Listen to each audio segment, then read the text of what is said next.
Okay, so we have got a finished quilt here except for the binding. So this has been fully quilted and with the backing.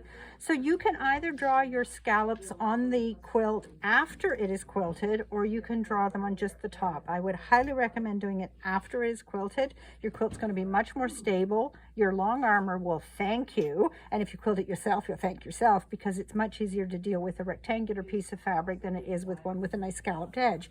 So quilt up your quilt, and then you're ready to do your binding. The first thing you're going to do, just reaching over here, is to mark a diagonal from where your inner pieced quilt meets your border out to the outside edge. So I'm just using a friction pen here. You can use whatever kind of marking you prefer. And we're just going to draw the diagonal on there to the outside edge. So we got that marked. And then we're going to get our scallop template. So you can see here again all the markings. We're going to be using this bottom edge for the scallops, and we've got a line here that says line up with the outside edge of the quilt. That's what we use to position the scalloped edge. When I go, first thing I do is measure the width and length of the quilt. This quilt is 51 inches wide, and when I go into this nice book of instructions here, I can see right at the back here we have this lovely chart that shows you the length minus 4 inches. You have to remember to take off that 4 inches. So we got 51 minus 4 is 47. They don't have a measurement for 47, so we go to the next closest measurement. So 48 inches tells me we're going to be making, number of scallops is 6 scallops, and the length of the scallop is 8 inches. So we're going to be making 6 8-inch scallops across this side. Where we account for the difference in measurement is in the center scallop. So I'm going to be making all the scallops the same, and then we'll take out that extra measure in the center scallop, and you won't even notice the difference. They're so close.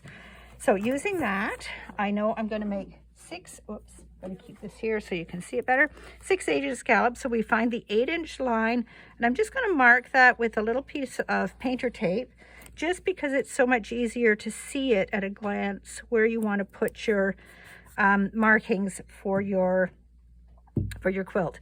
You can use a Post-it note, you can use glow line tape, whatever you prefer. So now I'm going to start marking my scallops.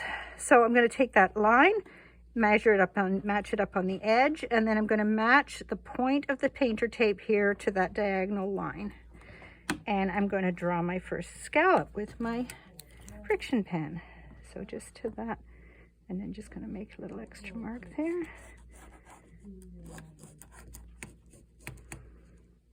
Okay, there's scallop number 1, and then I'm going to line up the next one. I'm going to just do 3 quickly here.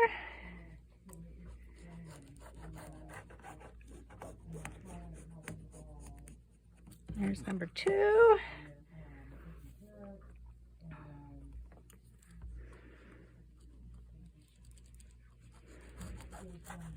Okay, and then once I've got those 3 marked, I'm going to go to the other end. If Shannon, the camera girl, can follow me, and we're going to start the first one from this end. So we're going to meet in the middle. And again, just get that lined up there. Mark that. And next one. Okay, this is the last, quote, normal one.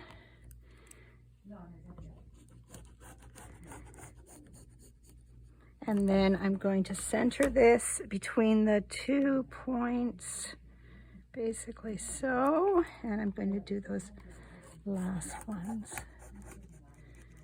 Okay, and there is your scallops. I hope you can see my drawing line okay, but from a distance, they look absolutely equal. Can you see it all right? You really can't see the drawing line, but you just trust us. There's a drawing line. Yeah, I should have used black or something. Yeah, there's the line. Okay, so you've got the lines all on there, and then you're going to take scissors or a small rotary cutter and trim along those lines, and you're ready to bind with bias binding. And there you have a beautiful quilt.